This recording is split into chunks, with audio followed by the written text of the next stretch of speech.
Puasa sering kita kira hanya tentang menahan lapar dan haus. Tapi, pernahkah kita bertanya, mengapa yang terasa paling berat justru bukan di perut, melainkan di hati?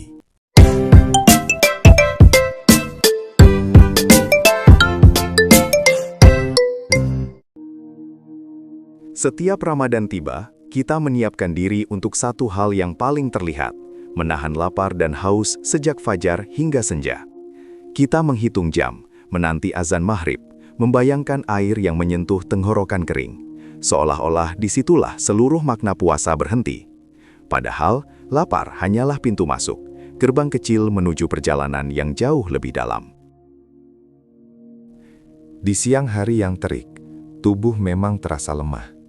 Perut kosong, kepala sedikit pening, langkah menjadi lebih lambat. Namun yang seringkali membuat kita benar-benar lelah, bukanlah rasa lapar itu sendiri, melainkan emosi yang mudah tersulut, suara yang meninggi, kesabaran yang menipis, wajah yang lebih cepat cemberut. Disitulah kita mulai sadar, puasa bukan hanya soal fisik. Puasa mengajarkan kita bahwa yang lebih berat dari menahan makan adalah menahan marah, menahan keinginan untuk membalas, menahan dorongan untuk berkata kasar saat disakiti.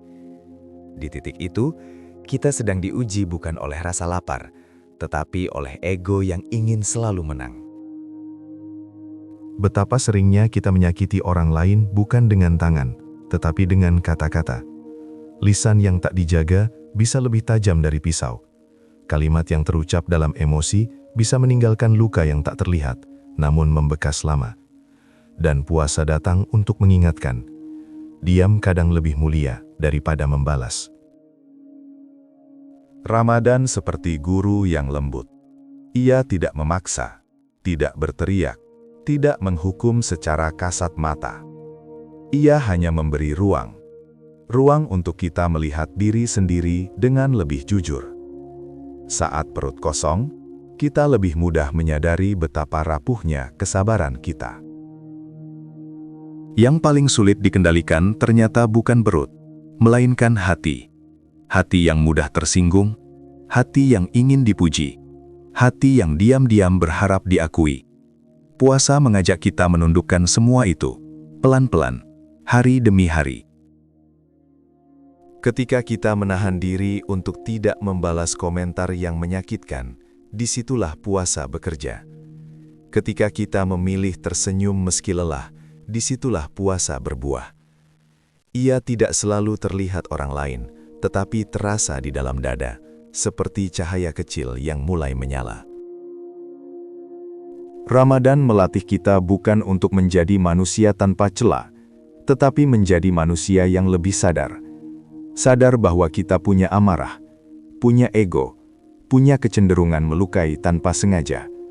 Kesadaran itu yang perlahan membersihkan hati, seperti hujan yang membasahi tanah kering. Hari demi hari berlalu. Kita mungkin masih lapar, masih lelah, masih belum sempurna. Namun jika hati mulai lebih lembut, lisan lebih terjaga, dan ego sedikit lebih tunduk, maka disitulah puasa menemukan maknanya. Puasa sejati bukan hanya yang terlihat di tubuh, tetapi yang terasa dalam jiwa. Pada akhirnya, puasa sejati adalah ketika hati ikut berpuasa. Ketika kita bukan hanya menahan apa yang masuk ke dalam tubuh, tetapi juga menahan apa yang keluar dari diri kita, kata, sikap, dan prasangka. Dan mungkin, di sanalah Ramadan benar-benar mengubah kita. Pelan, sunyi, namun membekas. Sebelum Ramadan ini berlalu, coba renungkan sejenak. Di antara lapar dan haus yang kita tahan, bagian mana dari diri kita yang paling berubah? Apakah hati kita sudah ikut berpuasa? Tuliskan di kolom komentar, bukan untuk dinilai orang lain, tetapi sebagai pengingat untuk diri sendiri.